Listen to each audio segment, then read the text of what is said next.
Straight to jail, straight to jail. For questioning, at least, Erika. I don't care who's mad. I really do not care who wants to be upset after this episode. Really, you'll be wasting your breath. Whoo! Pulling punches is not Candace Owens' game plan this time. She's going scorch earth. Or should I say, what she would say? She's going max. I don't think this one is max. She going super max this time. Whoo! To call for Erika to go to jail, you know she's done playing around. This is Black Jewels TV. Welcome, Black, to the channel. Black Jewels TV. You can spend $1 billion on influencers because this is all becoming increasingly inexplicable. You are asking me to be an idiot, actually, and I cannot do that for you. Someone once commented beneath this show that if the situations were reversed and there were this many verifiable lies that Charlie told regarding the murder or assassination of his wife, Charlie would be in prison awaiting trial. And I actually agree with that assessment. We are way beyond coincidence. This is now a full-blown conspiracy. I've been saying this from day one. I've been saying this from day one. If the roles were reversed, they would be gunning for the man's head. I've been saying this from day one. But deep down, I didn't want to believe that Erika had anything to do with it. Deep down, I was hoping that she's the main force behind Candace Owens. I was hoping she was the one on the inside feeding Candace Owens information, encouraging her to go hard, to go max, and finding out who assassinated her husband. I was hoping that was a role that Erika was playing. Guess it's just wishful thinking. It's wishful thinking. I have seen enough, ladies and gentlemen.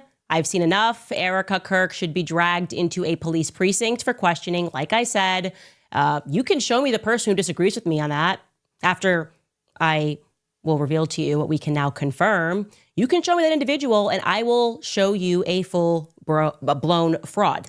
That's the only people that would disagree with that assessment. The amount of evidence that is now piling up, I would say against Erika Kirk, is almost akin to an NBC Dateline episode, except... And this is to all her attackers who is trying desperately across all social media platforms. Dispute this, what we are saying. Show us an instant or a scenario where if the roles were reversed, you wouldn't be calling for his head. I would like to see that because I keep hearing them calling her out for all kind of things, but they're not calling her out for the evidence she's putting out. They're disputing, they're throwing out that there's no evidence, but they're not disputing what she's saying. Let's keep going. It's actually more simplified than that. We're effectively now playing a toddler's game of Blue's Clues. If you are an adult that is capable of basic logic, then I can tell you that Blue's Clues is probably not for you because it's not that exciting. It's pretty obvious, you know, discovering that 1 + 1. Oh no! You didn't go Blue's Clues. Oh, you didn't go Blue's Clues. Okay. Let's not get off the topic here. Let's continue. Blue's Clues. Yep.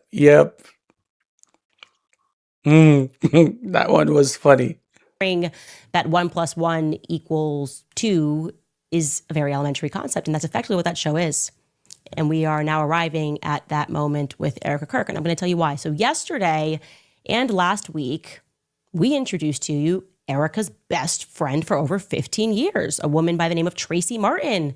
Now, we were working off of a tip that Tracy may have been with Erika when Erika got the call from Elizabeth and Mikey McCoy, because they were both on the phone, even though that was never revealed to the public until later.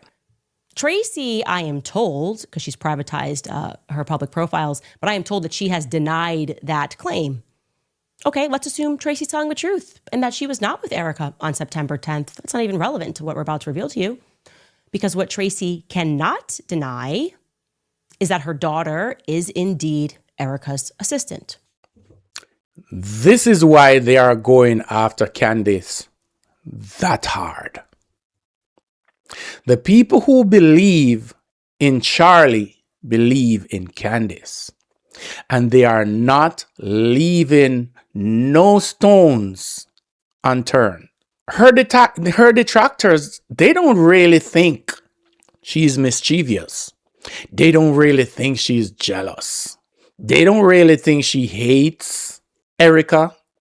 They don't really think she's just going after Turning Point USA because she's not the one who got it. All the negative things that they're saying about, they don't really believe it. They fear what she and her internet sleuth will uncover. They fear what she's capable of. They fear the fact that she's the kind of person, when she latch onto something, she don't let it go. That's what they fear. Let's continue. Erika's public admission that she too was considering going, but remember, Charlie told her, home needs you. Home needs you. So she was instead going to go meet him at the next event, which was in Colorado, slated for later that week. Charlie did not want her to go to the UVU event because the kids needed her. Home needs her. But he totally wanted her to become the chairman and the CEO of the company in his absence, right? Like that totally tracks. That makes perfect sense. Anyway. And we are the one who is against her. Envy her because she is now the CEO. We should just believe that was what Charlie wanted. Even though leading up the exact event that Charlie got assassinated at, he told her that she should stay home. Home need her. The kids need her. But he wanted her to be his successor if something should happen to her, to him. We should just believe that. Okay. I'm getting too worked up here. Let's calm it down. This is not a joke matter. It's not a joke matter. But the reason that Erika's assistant and her mother, Tracy, Erika's best friend, told people in their orbit something quite interesting, actually. The reason that they told her that they didn't go is different from the reason that Erika didn't go, obviously. Tracy and her daughter told people that Tracy had a bad feeling. Like I told you, we've confirmed that. Tracy had a bad feeling, and so she stopped her daughter from going to UVU. This is now confirmed. It's a fact. So let me carefully unpack to you why that is bananas.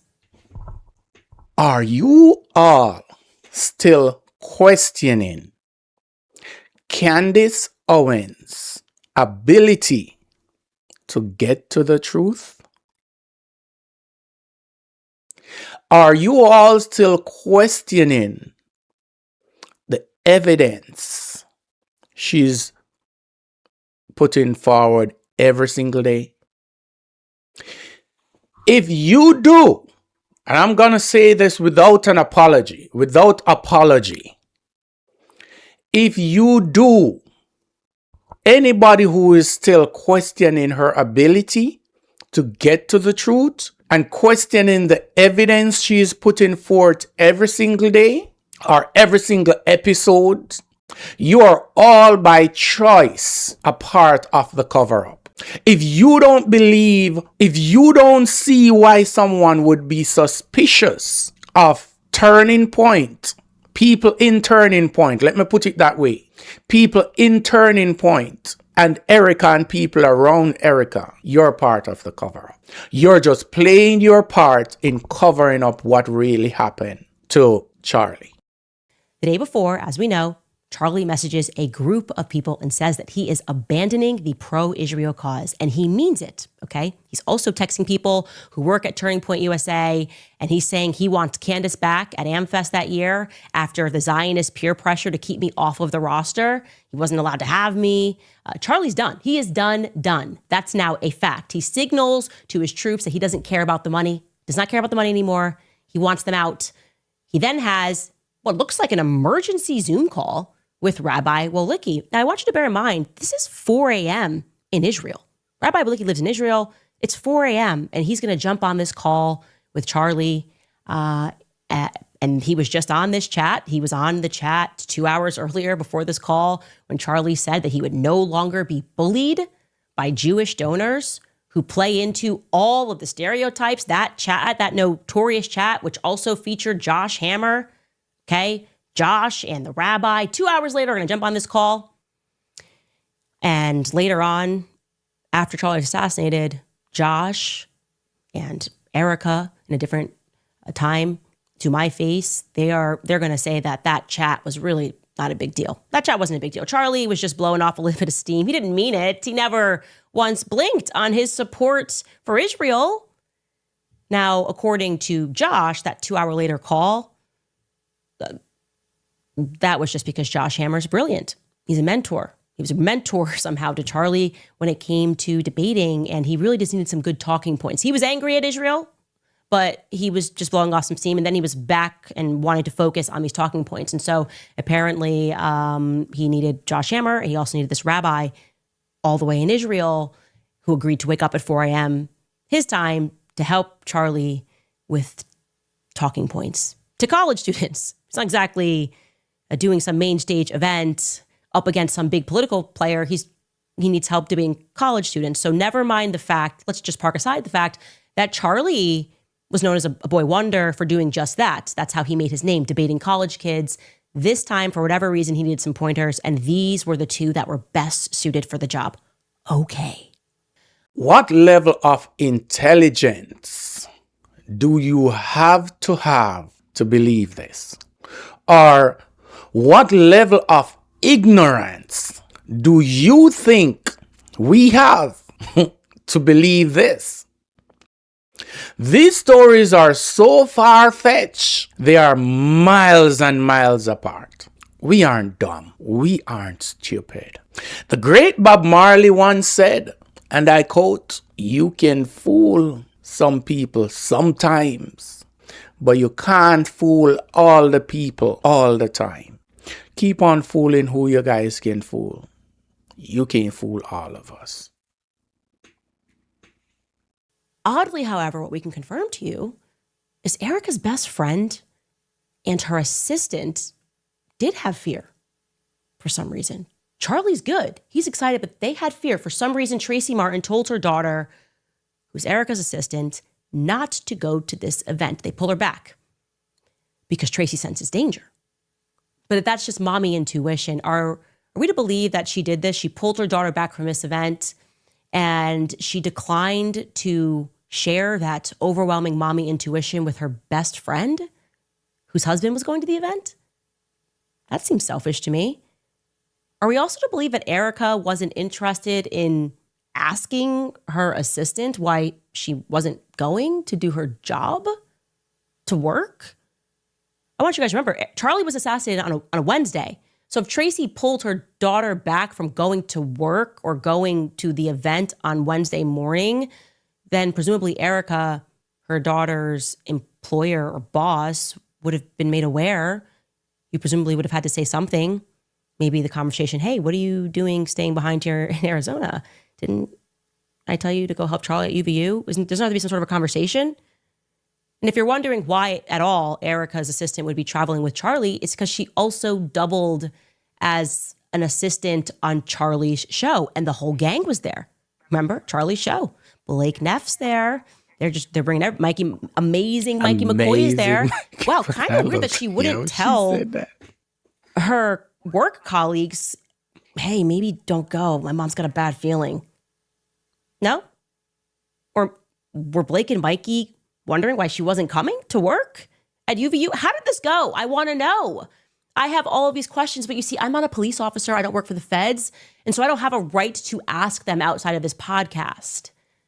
Did she call out sick? Maybe that's what she did. Maybe she just called out sick.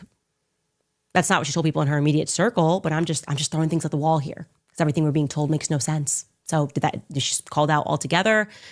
Again, I'll ask the question, what sorts of best friend would move out of intuition to save her daughter's life, to protect her daughter, and her husband, but not communicate those concerns to her best friend whose husband is still going to that event? Are we to believe that that is how it went down?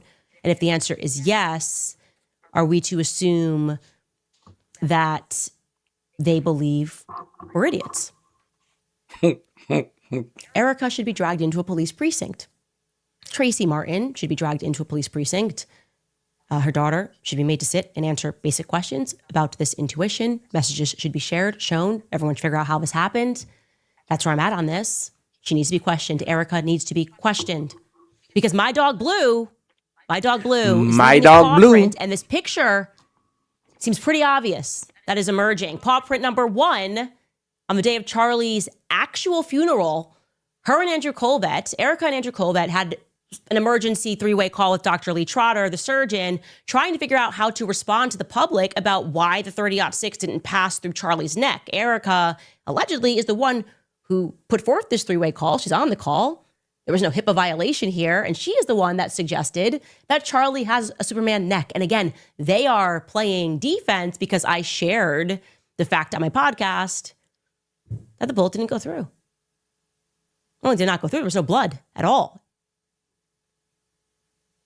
Apparently, Andrew hit send on X to Superman neck. And we're led to believe for a very long time that was referring to, I don't know, something the surgeon said, which he didn't. My dog Blue paw print number 2, Erika lied to Glenn Beck about Charlie having not sent around text messages the night before to various people signaling that he thought he was going to be murdered. I have his phone. And then she said that was a mistake. No, it must have been on Telegram that he sent that. And then I confirmed with my person that had access to Dan Flood's phone that it wasn't sent on Telegram. It was sent on iMessage. So she lied to me. She lied twice. She lied once, and then she lied again to me. And I don't like when people lie to my face. Paw print number 3. Erika was at the meeting in the Hamptons when Bibi Netanyahu called and offered to take Turning Point to the next level, but she cannot remember that particular detail. Boys and girls, what is the picture that is emerging? In my opinion, and I'm going to state this part very clear. In my opinion, it is clear that the information about something bad gonna happen at UVU came from Erika to her assistant's mother. I don't think it came from, I don't think it's a mother intuition.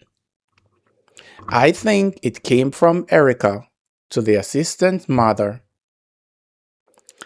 The mother panicked, tell her daughter not to go. My opinion. And paw print number 1. I've been hearing about this 30-yard 6.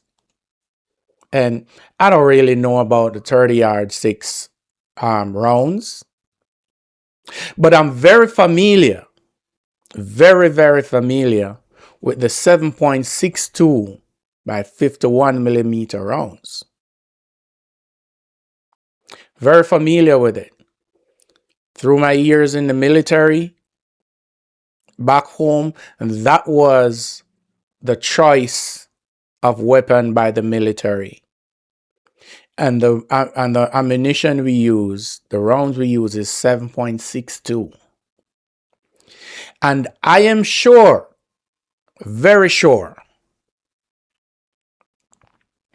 that a 7.62 can bore a quarter inch thick steel plate from 1,000 meters. I'm sure of that. We have a 1,000-meter range, and we've been boring quarter inch steel plate like they were butter.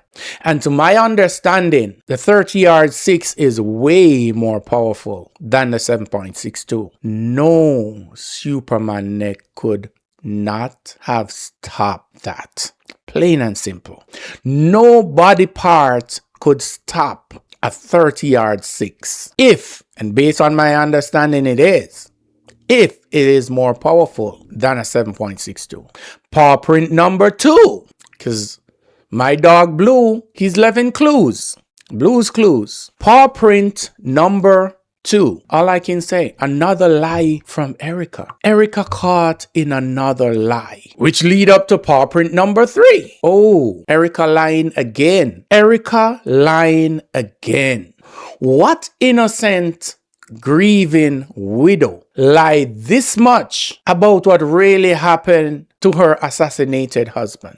There are irrefutable evidence that show, allegedly, let me say allegedly, they are irrefutable evidence that shows that not only does Erika knows what's going on, but it seems she knew what was going to happen on September 10th. If the fear the mother of the assistant had was from an intuition and she didn't share it with her best friend, doesn't that mean, or wouldn't that leave room to say the information came from Erika to her and she panicked, tell her daughter, and her daughter didn't go? And if that's the case, that means she knew what was going to happen before it happened.